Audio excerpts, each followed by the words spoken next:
지난 한 주간 동안 휴가 다녀오신 분들도 있는데 우리나라 상황을 보면 여러 가지 일들이 있었습니다.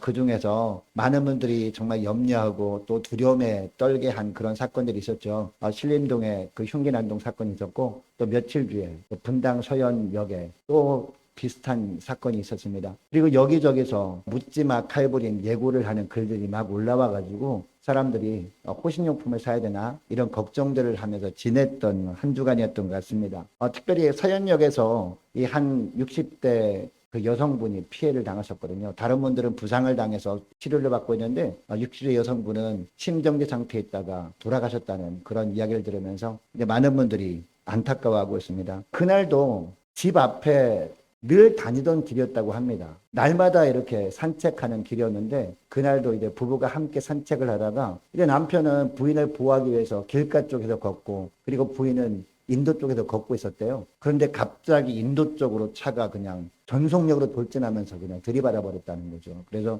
이 남편이 손 쓸 틈도 없이 그 자기 아내가 당한 것을 보면서 5분만 늦게 나왔어도 이런 일이 없었는데 이렇게 자책하는 그런 이야기를 들으면서 많은 분들이 정말 마음 아파했습니다. 아무쪼록 우리나라에 다시는 이런 일이 일어나지 않도록 우리 교회들이요 정말 간절히 기도해야 될 것 같습니다. 우리가 나라민족에서 기도해야 되는 이유가 바로 이런 것 때문입니다. 우리가 간절히 나라민족에서 기도해서 하나님의 우리의 기도에 응답하심으로 말미암아 하나님께서 우리나라에 은혜를 부어주셔야 하나님이 지켜주셔서 이런 일이 다시는 일어나지 않을 줄로 믿습니다. 여러분 기도할 때마다 이 나라 민족을 위해서 빠짐없이 늘 기억하며 기도하는 저와 여러분 될 수 있기를 축복합니다. 저는 이 사고 소식을 접하면서요 너무나 안타까운 마음도 들었지만 이런 생각도 들었습니다. 이 세상에 물론 사랑하는 사람과 함께하고 사랑하는 사람과 연합하는 것도 물론 중요하죠. 그런데 더 중요한 것은 바로 하나님과의 연합이구나. 그리고 하나님과 동행하는 것이구나. 이것을 우리가 알게 됩니다. 여러분 우리가 이 땅에 살아가는 사랑하는 사람과 연합하고 동행하며 살아갈 때 사람이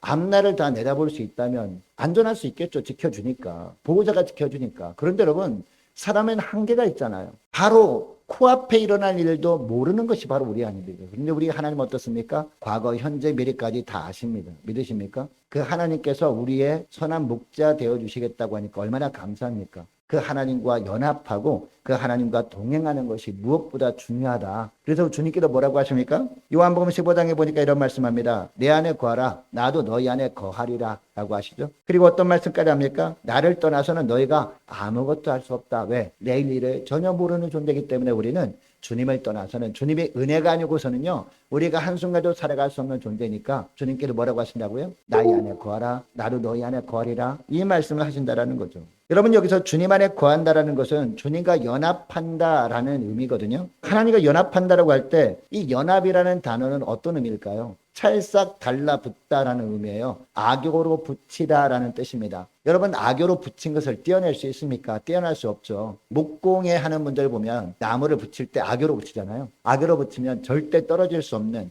그런 단단함이 있지 않습니까? 이게 바로 주님 안에 거하다라는 의미라는 것입니다. 여러분 물론 인간은 완벽한 존재가 아닙니다. 실수함도 물론 있습니다. 어떤 상황에서도 늘 주님의 은혜만을 사모하며 항상 기도를 통해서 주님과 교통하며 사는 것. 이게 그래서 필요하다는 겁니다. 이게 뭐다? 주님과 연합하는 삶이다라는 겁니다. 물론 하나님의 언약 백성이라면 누구나 이런 삶을 살기를 소망합니다. 그리고 이런 삶을 살겠노라고 고백을 합니다. 그리고 이런 고백을 담는 찬양을 하면서 기도하면서 결단하기도 합니다. 그러나 진짜 삶 가운데 주님과 온전히 연합된 삶을 정말로 살아가는 것이 무엇보다 중요하다는 겁니다. 우리가 고백만 하면 사는 것이 아니라 아무쪼록 저와 여러분은 어떤 상황에서도 오직 주님의 은혜만을 사모하며 살아가시는 저와 여러분 되시기를 축복합니다. 그리고 평안할 때나 괴로운 일을 만날 때나 변함없이 기도를 통해서 늘 하나님과 교통하며 살아감으로 말미암아 하나님과 연합된 삶을 살아가시는 저와 여러분 되시기를 축복합니다. 자, 그러면 여러분 이처럼 하나님과 연합된 삶을 살아야 되는 이유가 있을 거 아닙니까? 그 이유가 뭘까요? 자, 오늘 본문에 보니까요. 첫째로 하나님께서 인정해 주시기 때문입니다. 자, 오늘 본문 말씀 보시기 바랍니다. 자, 오늘 본문 말씀 3절 말씀 보시기 바랍니다. 3절 보니까 히스기야 왕 이야기가 나와요. 히스기야가 어떤 삶을 살았다라고 하고 있습니까?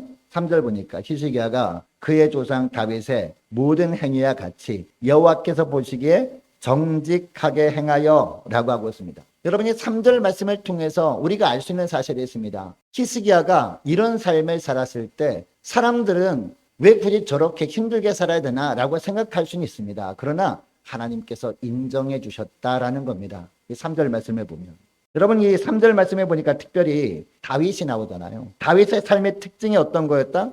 여호와 보시기에 정직히 행한 삶이었다는 겁니다. 여러분, 당시 남유다나 북이스라엘에 수많은 왕들이 있었잖아요. 수많은 왕들 중에 이처럼 여호와 보시기에 정직한 삶을 살았던 왕들이 있었습니다. 그런데 몇 명 되지 않았습니다. 근데 이 북이스라엘 왕 중에는요, 한 명도 없어요. 이 남유다 왕들 중에 몇 명 왕들은 다 하나님 보시기에 정직하게 행하였다라고 평가하고 있습니다. 열왕기상 15장 말씀해 보면 남유다 왕 아사 왕의 삶이 이렇게 평가를 하거든요. 아사가 그의 조상 다윗 같이 여호와 보시기에 정직하게 행하여라고 합니다. 그리고 열왕기 하로 넘어오면 12장에 보면 요아스 왕의 삶도 이렇게 평가합니다. 요아스는 제사장 여호야다가 그를 교훈하는 모든 날 동안에는 여호와 보시기에 정직히 행하였으되라고 합니다. 열왕기하 14장에 보면 아마스야 왕 이야기가 나오고요. 그리고 열왕기하 15장 3절과 34절에 보면 아사랴 왕과 요담 왕의 삶을 평가합니다. 자, 그리고 열왕기하 18장에는요 히스기야 왕 이야기가 또 나오고요. 그리고 마지막으로 22장에 보면 요시야 왕에 대해서 나오는데, 이 왕들 중에서도요 특별히 다윗이 행했던 삶을 똑같이 따라갔다라고 평가한 왕은요 딱 3명밖에 나오잖아요. 누구를 이렇게 평가하는지 아십니까? 아사 왕하고, 그리고 조금 전에 우리가 읽었던 히스기야 왕하고, 그리고 요시야 왕입니다. 이 세 왕만큼은 여호와 보시기에 정직히 행하였지만 어떻게 행하였다? 다윗이 행했던 것처럼 이렇게 표현을 하고 있다는 겁니다. 그런데 다른 왕들은요 여호와 보시기에 정직히 행하였긴 했지만 하면서 부정적인 단어 그러나가 뒤에 붙어 있는 것을 보게 됩니다. 여러분, 이것을 통해서 우리가 알 수 있는 사실이 무엇입니까? 반쪽 믿음은요 하나님 보시기에 믿음이 아니다라는 겁니다. 하나님만을 신뢰하는 믿음은 하나님만을 온전히 신뢰하는 그 신앙이 진짜 신앙이지, 그냥 반쪽 신앙은 하나님이 인정하지 않는다라는 겁니다. 근데 많은 사람들이 생각합니다. 그래도 절반이라도 주님만을 신뢰하며 살아가는 게 어디냐라고 하는데요. 하나님은 온전한 신앙을 원하지 반쪽 신앙을 원하지 않는다라는 겁니다. 그래서 이 다윗과 같이 하나님 보시기에 정직하게 행한 왕은 바로 이 사람 뿐이다라고 3명만 딱 뽑아서 우리에게 소개를 해주는 겁니다. 다윗처럼 하나님 보시기에 정직하게 행하여 하나님과 연합된 삶을 살았던 왕, 이 3사람만 소개하고 있는 겁니다. 여러분, 이 3왕들 중에 오늘 본문에 히스기야가 나오잖아요. 그래서 히스기야 왕을 예로 들어서 한번 생각해 보기를 원합니다. 여러분, 히스기야 왕이 남유다를 다스릴 때 수많은 어려움들이 있었을 겁니다. 그러나 평안할 때나 어려울 때나 이 히스기야 왕이 했던 게 뭡니까? 다른 어떤 것보다도 하나님 앞에 나가서 기도한 겁니다. 하나님께 나가서 기도로 물은 겁니다. 다윗처럼 기도로 묻고 그때마다 하나님께서 말씀하신 대로 행했던 왕이 바로 히스기야 왕이었다는 겁니다. 여러분, 국가적인 고난을 당할 때 주변에 많은 신하들이 있었을 거 아닙니까? 신하들이 이런저런 이야기를 했을 겁니다. 그 중에 어떤 신하는요 그래도 그럴듯한 이야기를 하는 신하도 물론 있었을 겁니다. 그러나 어떤 이야기도 인간적인 판단으로는 정말 그럴듯해 보이는 조언도 단순히 그냥 참고로만 듣고 가장 먼저 어떻게 했어요? 하나님께 나가 기도하는 왕이 바로 히스기야 왕이었다는 겁니다. 그래서 하나님은 뭐라고 평가한다고요? 3절 말씀 다시 보니까 그의 조상 다윗의 모든 행위와 같이 여호와께서 보시기에 정직하게 행하여라고 하면서 히스기야 삶을 알아주십니다. 그리고 히스기야 왕을 인정해 주셨다라는 겁니다. 여러분, 특히 히스기야 삶을 보면요 히스기야 왕의 아버지 이 아하스는 하나님 보시기에 잘못된 방향으로 나갔던 왕이었거든요. 왜냐하면 이 사람들의 말에 휘둘린 거예요. 우리는 이런 걸 좋아하는데 이런 걸 좀 해주면 안 됩니까? 라고 하다 보니까 어떤 일까지 자행하게 됩니까? 우상 숭배가 남유다 땅에 그냥 쫙 퍼지도록 그냥 조장해버렸던 그런 왕이었거든요. 결국 히스기야 아버지 아하스가 죽은 후에 결국 어떻게 되는지 아십니까? 왕들의 묘실에 들어가지도 못한 왕이 되고 말았습니다. 불명예를 남긴 왕이 되고 말았다는 겁니다. 여러분, 히스기야는요 이런 아버지의 영향 속에서 자라나 왕이 되었습니다. 왕이 된 이후에 히스기야도 물론 어떻게 나라를 다스려야 될 것인지 걱정도 많았을 겁니다. 여러분, 그때 대부분의 왕들이 제일 먼저 찾는 게 뭔지 아십니까? 왕조실록을 찾습니다. 근데 우리나라도 보면 조선 왕조실록이 있잖아요. 그런 책들 있잖아요. 이 왕조실록이 그 당시도 있었다는 것이죠.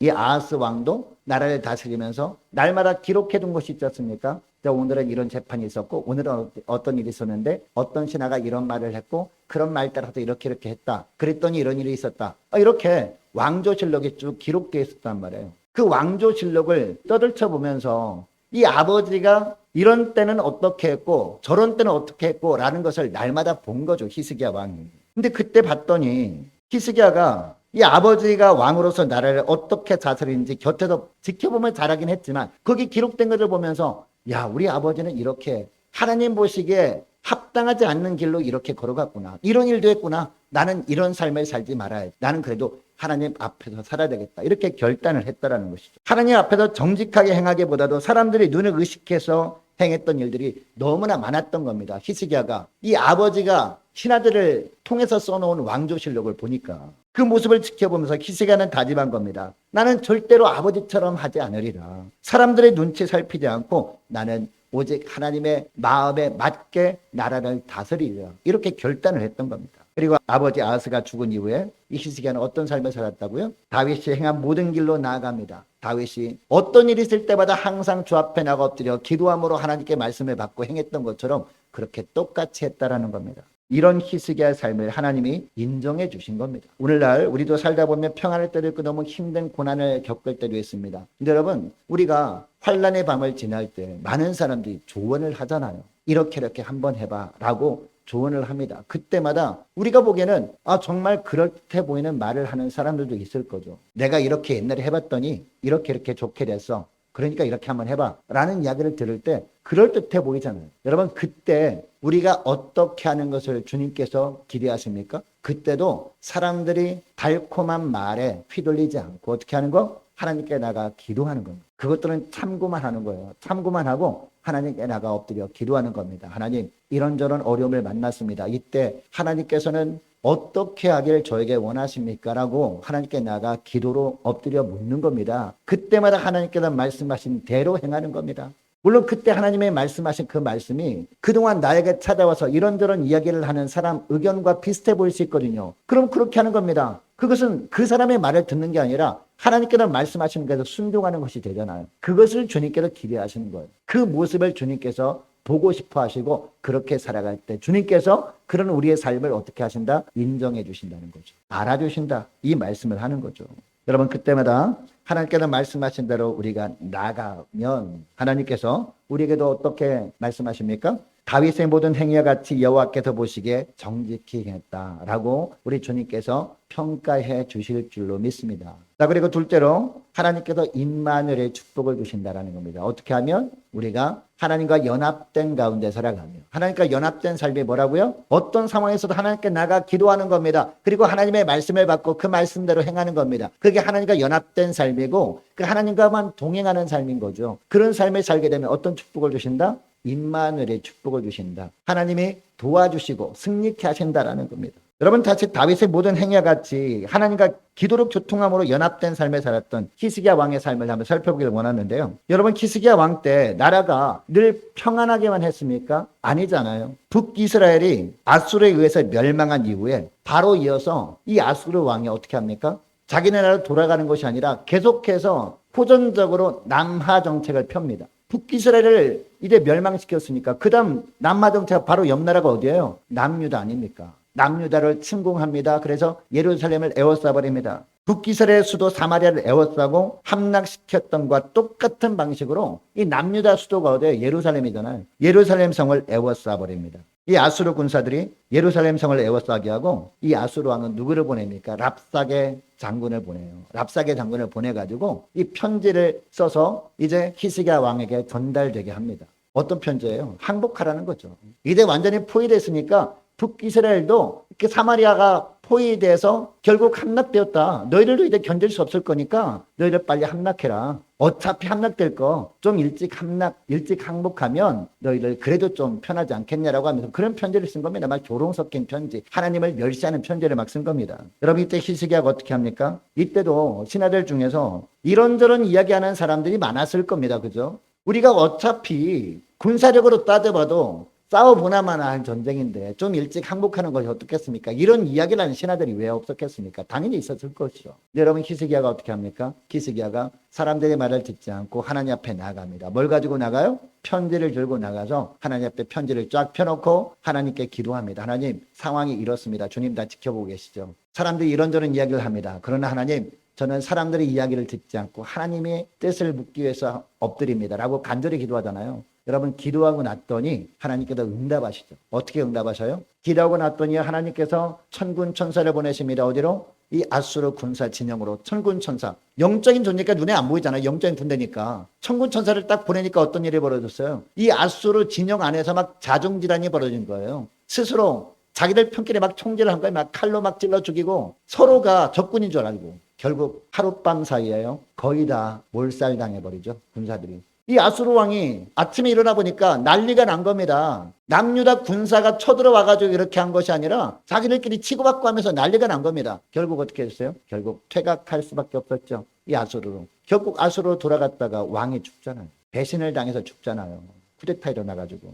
여러분, 이것이 바로 하나님만을 신뢰하면서 하나님과 온전히 연합된 가운데 살아가는 자들에게 하나님이 주시는 축복인 줄 믿으시기 바랍니다. 여러분, 이때뿐만이 아니죠. 히스기야가 죽을 병에 걸리잖아요. 죽을 병에 걸렸을 때 어떻게 합니까? 또 하나님께 나가 기도합니다. 이 병은 저 병은 찾아다니는 것이 아니라 하나님께 나가 간절히 기도해요. 의원들이 왜 없었겠습니까? 당연히 왕실의 의원도 있었을 거예요. 그때 히스기야가 하나님께 나가 엎드려 기도합니다. 이 벽을 향해서 기도하면서 정말 눈물로 기도합니다. 나라가 지금 엉망진창인데 백척간두에 이 나라가 서 있는데 하나님, 제가 죽으면 이 나라가 어떻게 되겠습니까? 라고 하면서 기도합니다. 간절히 기도했을 때 하나님께서 어떤 은혜를 주셔요? 15년이나 생명을 연장시켜 주잖아요. 여러분, 이게 임마누엘의 은혜입니다. 믿으십니까? 생명을 주관하신 분은 하나님이시기 때문에 그때 하나님께 나가 기도한 겁니다. 히스기야가 이것을 알고 있었기 때문에. 삶과 죽음은 누구한테 있어요? 하나님께 달려있잖아요. 그래서 하나님께 나가 기도한 겁니다. 이 하나님과 연합한 겁니다. 그래서 그랬더니 하나님께서 이처럼 임마누엘의 축복을 허락하시더라는 겁니다. 자, 오늘 본문에도 나오죠. 자, 오늘 본문에 보니까 특별히 6절 보세요. 곧 그가 여호와께 연합하여 그에게서 떠나지 아니하고 여호와께서 모세에게 명령하신 계명을 지켰더라. 7절 여호와께서 그와 함께 하심에, 그 다음에 뭐가 나와요? 그가 어디로 가든지 형통하였더라. 왜 형통하였어요? 그 뒤에 그 이유가 나오죠. 그 뒤에 보니까 저가 아수르 왕을 배반하고 섬기지 아니하였고, 아수르 왕이 쳐들어왔을 때 세상을 상징하는 아수르를 섬기지 않고 누구만 섬겼다? 하나님만 섬겼다는 겁니다. 하나님께 나아가 그런 상황 속에서도, 기도할 수 없어 보이는 환경에서도 하나님께 나아가 기도함으로 하나님만 의지했다라는 거예요. 그랬더니 하나님께서 어떤 축복? 형통의 축복. 형통을 다른 말로 뭐예요? 임마누엘의 축복을 주시더라. 이 말씀을 하는 겁니다. 여러분, 예수 믿는 사람들은 예수 믿는 순간부터 하나님과 십자가 언약을 맺은 자들 아닙니까? 하나님은 십자가에서 독생자 예수 그리스도를 희생시키시면서까지 우리를 구원해 주셨어요. 그만큼 우리를 사랑하시는 하나님이십니다. 믿으십니까? 독생자까지도 우리를 위해서 희생시킨 주님이신데 무엇인들 우리를 위해서 주지 않겠습니까? 그래서 우리 주님께서 뭐라고 하십니까? 주님과 연합하라, 주님과 동행하라, 주님과 기도로 교통하라, 이 말씀을 하시는 겁니다. 어떤 상황 속에서. 반쪽 믿음이 아니라 온전한 신앙으로 살아가라. 언제는 세상을 의지했다가 언제는 하나님을 의지했다 그러지 말고 온전히 평안할 때나 고난의 때나 하나님께 나아가 기도로 교통하라. 그러면 임마누엘의 축복을 오늘도 주시겠다라고 하십니다. 여러분, 주님은 오늘날도 살아계신 주님이시잖아요. 히스기야 왕 때만 살아계신 하나님이 아니라 오늘날도 살아계셔서 우리를 다 지켜보시는 하나님이십니다. 우리에게도 동일한 기대를 하신다는 거죠. 여러분, 이것을 기억하시고 어떤 상황 속에서도 기도로 하나님과 늘 교통함으로 주님과 온전히 연합된 가운데 살아가심으로 말미암아 주님께서 예비해 놓으신 임마누엘의 축복을 풍성히 누리며 사시는 저와 여러분 되시기를 축복합니다. 자, 그리고 셋째로 우리가 주님과 온전히 연합된 가운데 살아가면 어떤 축복이 있느냐? 삶의 방향을 잃지 않게 된다라는 겁니다. 다시 한번 3절 말씀을 보시기 바랍니다. 3절 말씀을 다시 보니까 히스기야가 그의 조상 누구의? 다윗의 모든 행위와 같이 라고 하고 있습니다. 여러분, 왜 하필 다윗을 예로 들고 있는 걸까요? 이 구절에 나오는 다윗은요, 그 시대에 하나님이 주신 모델이었습니다. 신앙의 모델. 그리고 다윗의 길은요, 말씀이란 내비게이션에서 미리 보여주신 길입니다. 여러분이 인생 가운데 앞으로 어떤 삶을 살 것이 잘 모르잖아요. 그러면 우리에게 뭐가 필요해요? 우리에게 내비게이션이 필요합니다. 우리가 알지 못하는 곳에 갔을 때 필요한 게 내비게이션이잖아요. 그러면 목적지를 딱 찍으면 내비게이션이 알아서 안내를 다 해줘. 그러면 안내하는 길 따라 가면은 목적지에 도달합니다. 그죠? 우리 인생도 마찬가지입니다. 우리 인생 앞길에 어떤 일이 벌어질지 여러분 아십니까? 모르잖아요. 그러면 어떻게 해야 돼요? 내비게이션을 켜야 됩니다. 우리 인생 내비게이션이 뭐라고요? 하나님의 말씀이에요. 그 말씀 가운데 우리가 어떤 길을 갈 때 우리가 잘못된 길로 가지 않고 목적지까지 갈 수 있는지 주님께서 보여주신 모델이 누구다? 바로 구약 성경엔 다윗이라는 겁니다. 그래서 오늘 본문에 다윗이 나오는 겁니다. 다윗의 길로 나아갈 때 하나님의 마음에 맞는 삶을 살 수 있다라는 것을 보여주신 겁니다. 여러분 열왕기상 2장 2절 3절 말씀에 보면 다윗의 유언의 말씀이 나오거든요. 다윗이 죽을 때 유언을 해요. 솔로몬 앞에서. 이 유언의 말씀을 보면 아 그렇구나. 이 다윗이 바로 모델로 보여주셨구나. 다윗의 길로 나갈 때 우리가 잘못된 길로 가지 않고 주님이 주시는 축복된 길로 나갈 수 있구나라는 것을 보여주셨구나라는 걸 알게 되는데요. 열왕기상 2장 2절 3절 말씀을 제가 읽어드리면 이렇게 되어 있습니다. 내가 이제 세상의 모든 사람이 가는 길로 가게 되었노니 너는 힘써 대장부가 되고 내 하나님 여호와의 명령을 지켜 그 다음에 뭐가 나오냐면요. 그 길로 행하여 라고 하고 있습니다. 그 법률과 계명과 율례와 증거를 모세의 율법에 기록된 대로 지키라. 그 다음에 뭐라고 하는지 아십니까? 그리하면 내가 무엇을 하든지 어디로 가든지 형통할지라 라고 하고 있습니다. 다로나 오로나 치치지 않고 주님이 인도하시는 바른 길로 가게 된다. 어떻게 하면? 다윗이 걸었던 길로 가면. 다윗이 어떤 길을 걸었어요? 오직 하나님께서 인도하시는 길로만 갔잖아요. 주님이 부르시면 즉각 순종해서 주 앞에 나가 엎드려 기도했잖아요. 그리고 그때마다 주님이 주신 말씀대로 살았잖아요. 이런 삶을 살면 우리 주님께서 예비하신 은혜의 길로 나가게 된다. 이 말씀을 하는 거죠. 어느 길로 가야 하나님 보시기에 바른 길로 가게 되는지, 하나님 보시기에 안전한 길로 가게 되는지, 하나님 보시기에 형통한 삶을 살게 되는지 다윗의 유언을 통해서 이미 말씀하셨다는 거죠. 여러분 이 다윗의 유언을 통해서 하나님은요. 믿음의 사람들이 나갈 방향을 정해 주십니다. 그리고 이때부터요. 성경에서는 끊임없이 나오는 게 뭡니까? 다윗의 삶을 기준으로 정해 주신 겁니다. 누가 다윗의 길로 가는지, 누가 다윗의 길로 안 가고 엉뚱한 길로 가는지. 이렇게 계속해서 이 왕들을 대표로 해서 이렇게 설명해 주시는 겁니다. 이 왕은 어떤 삶을 살았고 이 왕은 어떤 삶을 살았고 하면서. 근데 다윗의 길로 걸어간 왕이 몇 명밖에 없다고요? 남유다 왕 중에서 3명밖에 없었다는 거죠. 이 길이 진짜 길이다라고 우리에게도 말씀하시는 겁니다. 여러분 오늘 사는 우리에게도 이 다윗의 삶은요. 인생길을 정하는 기준이 되는 줄 믿으시기 바랍니다. 여러분 성경에 나오는 구약성에 나오는 이 다윗은 누구를 예표하는 인물이에요? 예수님을 예표하는 인물이에요. 그래서 구약에는 다윗, 신약 성경에는 다윗의 자손 예수님이 나오는 겁니다. 그러니까 오늘날 우리는요 무엇보다 예수님께서 걸으신 길을 기준 삼아 믿음의 길을 가야 하는 자들인 줄 믿습니다. 그래서 우리 주님께서 겟세마네 동산에서 기도하신 다음에 십자가 길을 걷잖아요. 그 생명의 길을 걸으면서 주님께서 하신 말씀이 뭐예요? 일어나라 함께 가자. 함께 가자라고 하거든요. 그냥 주저앉아서 저는 너무 힘들어서 싫습니다라고 하는 우리를 향해서 말씀하십니다. 제자들을 향해서만 말씀하신 게 아니라 일어나라. 함께 가자. 이 길이 생명의 길이다. 이 길이 승리의 길이다. 왜 주님께서 이 말씀을 하셔요? 주님께서 이미 다 아시거든요. 결과를 다 아신 주님께서 그 길을 걸어가시면서 말씀하시니까 여러분 순종하는 것이 지혜입니까? 불순종하는 것이 지혜입니까? 순종해야 되잖아요. 할렐루야. 물론 이 믿음의 길을 걸어가면서 힘든 일이 물론 있겠죠. 그러나 그 힘든 일, 고난의 길 너머에는 뭐가 있어요? 부활의 영광이 있다는 겁니다. 그러면서 우리 주님께서 우리를 인도하시는 겁니다. 여러분 그러면 어떻게 이처럼 하나님과 온전한 연합된 삶을 살 수 있을까? 이게 중요한 것 아닙니까? 가장 중요한 게 그 비결이 뭐냐? 버릴 것은 어떻게 해야 돼요? 철저하게 버려야 한다는 겁니다. 어떤 분들은요, 한 몇 년 만에 이제 그 집안 대청소 하잖아요. 버릴 것은 버리고 하잖아요. 근데 버리려고 잔뜩 쌓아놨는데 그 집에 어떤 어르신은요, 보니까 쓸만해. 그럼 어떡합니까? 버리려고 며느리는 잔뜩 쌓아놨는데 며느리가 출근하고 퇴근해 집에 오니까 또 전부 다 또 집안에 갖다 놓고 그러면 안 된다는 거예요. 버릴 것은 버려라. 물론 물건들은 그럴 수 있지만 우리 10년 가운데 있잖아요. 10년 가운데 하나님만 온전히 섬기지 못하도록 가는 죄악된 것들이 있잖아요. 하나님과 연합된 삶을 살지 못하게 가로막는 것들이 있잖아요. 그런 것들은 버릴 것들 철저하게 버려야 한다는 겁니다. 이 4절 말씀이 그걸 보여주고 있잖아요. 4절 말씀 보세요. 4절 보니까 그가 여러 산당들을 제거하며 왜 제거했어요? 아버지가 했던 거 그거 중에서 버릴 것들은 버린 겁니다. 그가 여러 산당들을 제거하며 주상들을 깨뜨리며 아세라 목상을 찍으며 모세가 만들었던 놋뱀을 이스라엘 자손이 이때까지 향하여 분향함으로 그것을 부수고 느후수단이라 일컬었더라 라고 하고 있잖아요. 여러분 히스기야가 다윗의 길로 가기 위해서는요 우선 그가 아버지가 간 길을 바꿔야 했습니다. 그래서 파괴할 것들은 파괴하고 버려야 했다는 겁니다.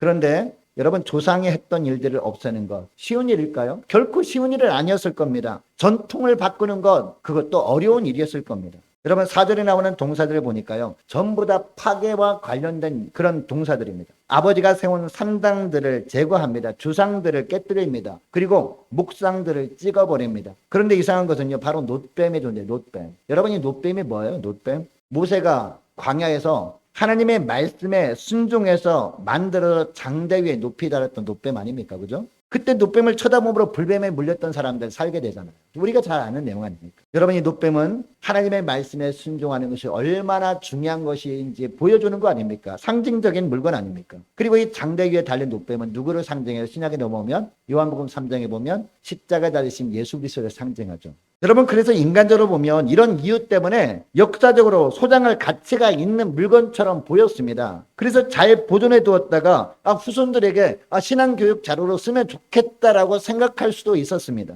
그럼에도 불구하고 분명한 것은요. 이것을 하나님보다 귀한 것으로 여기면 안 되는 겁니다. 그런데 사람들은 그것을 어떻게 했다고요? 하나님보다 더 귀한 것으로 여긴 겁니다. 심지어는요. 놋뱀을 막 숭배해. 하나님보다 더 숭배해. 그리고 거기에서 막 제사도 하려고 그래. 그렇게 하는 것을 보고 이 히스기야가 어떻게 했어요? 이거 안 되겠다 해가지고 이것을 없애버렸던 겁니다. 불뱀, 놋뱀을. 그래서 히스기야는 하나님만 섬기는 백성과 나라가 되게 하려고 그것을 부숴버렸다라는 겁니다. 여러분 예수님께서 이 땅에 오실 때 비슷한 일을 행하셨죠? 성전을 청결하게 하신 사건 아닙니까? 우리 주님께서 이 땅에 오셔서 성전에 가보니까 어떤 일이 벌어지고 있었어요? 그것도 절기 때 수많은 유대인들이 막 몰려들었습니다. 근데 가보니까 성전에서 어떤 일이 벌어졌어요? 돈 바꾸는 사람들이 있어요, 성전 안에. 그리고 비둘기 파는 사람들이 있었어요. 그리고 재물을 파는 사람이 있었단 말이에요. 근데 그것을 보면서 완전히 상을 다 뒤엎어버리죠. 그리고 상인들을 내쫓아버립니다. 그 이유가 무엇입니까? 그 중심이 하나님께 있었던 것이 아니라 엉뚱한 데 있었던 것을 보시고 이 성전은 기도하는 집이다, 아버지 집이다라고 하면서 내쫓아버리신 겁니다. 여러분 이때 이것 때문에 예수님에 대한 주변의 여론이 좋지 않게 돌아갔잖아요. 이 일들이 사람들의 감정을 상하게 했습니다. 그리고 기득권자들에게 밉보이는 그런 일이었습니다. 그러나 예수님은 그것을 행하셨는데 그 결과가 무엇이었습니까? 십자가 죽음이었잖아요. 이 일 때문에 사람들이 밉보여가지고 결국은 십자가에 넘겨져 버리지 않았습니까? 이 유대인들이. 그럼에도 불구하고 이렇게 한 이유가 무엇입니까? 중요한 것은 뭐다? 하나님이라는 거죠. 우리 삶 가운데. 하나님과 연합하는데 방해되는 것들은 철저하게 제거하는 것이 무엇보다 중요하다. 그래서 하나님께 집중하는 게 중요하다. 이 말씀을 하는 겁니다. 그래야 우리는 다윗처럼 하나님 보시기에 합당한 삶, 예수님께서 걸어가신 생명의 길을 걸으면서 철저하게 말씀의 지배를 받으면서 주님께서 알아주시는 복된 삶을 살게 되는 줄 믿습니다. 여러분 이제 말씀을 뵙길 원합니다. 여러분 하나님 보시기에 합당한 삶을 살고 싶다면 우리가 어떻게 해야 될까요? 말씀에서 벗어난 전통, 그리고 말씀에서 멀어진 세상의 흐름과 삶의 방식을 버려야 할 줄로 믿습니다. 그런데 엉뚱하게 이 땅에 너무나 많은 그리스도인들이요, 세상의 성공 방식에 길들여져 있어요. 주님이 깨뜨려 주신 것을 다시 주워 담고 하나님이 아니라 그것을 숭배하며 살고 있는 사람들이 오늘날 너무나 많다는 겁니다. 예수를 믿는다고 하면서도 그렇게 살아가면서 주님께서 주신 축복도 받길 원하는 그런 모순된 삶을 사는 사람들이 너무나 많다는 겁니다. 아무쪼록 저와 여러분의 몸은 성령에 거하시는 전입니다. 이전에 무엇이 담겼는지 점검해 보면서 무엇보다 하나님 중심의 삶을 살아가시는 저와 여러분 되시기를 축복합니다. 하나님과 온전한 연합 가운데 살아가는데 방해되는 것들 철저하게 깨뜨리고 철저하게 버림으로 말미암아 하나님만 온전히 경배하며 그 하나님과 온전한 연합된 가운데 살아가심으로 말미암아 주님이 부어주시는 축복 풍성히 누리며 사시는 저와 여러분 되시기를 주의 이름으로 축복합니다. 자, 기도하겠습니다. 하나님 아버지 감사합니다. 오늘 말씀을 통해서 불확실한 이 세상에 사는 동안 우리가 알 수 없는 미래까지도 다 아시는 주님과 늘 기도로 교통함으로 주님과 연합되어 주님과 동행하며 살 때 주님께서 우리 영혼을 보호해 주시는 은혜 가운데 사는 비결임을 알게 하심을 감사합니다. 어떤 상황 속에서도 하나님과 늘 기도로 교통함으로 말미암아 주님과 연합함으로 주님께서 인정해 주시고 주님께서 임마누엘의 축복으로 날마다 인도해 주시는 복된 삶을 살아갈 수 있도록 은총 내려 주옵소서. 또한 주님과 연합된 삶을 위해서 버려야 할 것들은 철저하게 버림으로 말미암아 어떤 고난과 환난의 상황에서도 흔들리지 않고 주님께서 인도하시는 생명의 길로만 걸어가는 복된 저희를 다 되게 하여 주옵소서. 감사드리오며 우리 주 예수님의 이름으로 기도합니다. 아멘.